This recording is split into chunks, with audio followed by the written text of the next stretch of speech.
Ó pessoal, estamos aqui com esse Fiat Punto.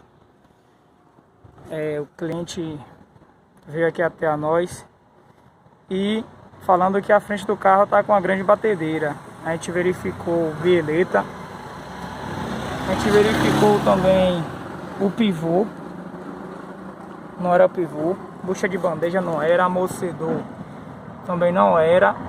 O grande causador dessa batedeira toda era isso aqui, pessoal, ó. Batendo muito, principalmente em calçamento, articulação. Quando você tiver alguma batedeira no veículo, vocês verificam-se primeiro a articulação, que é o grande causador das batedeiras, bieleta e pivô.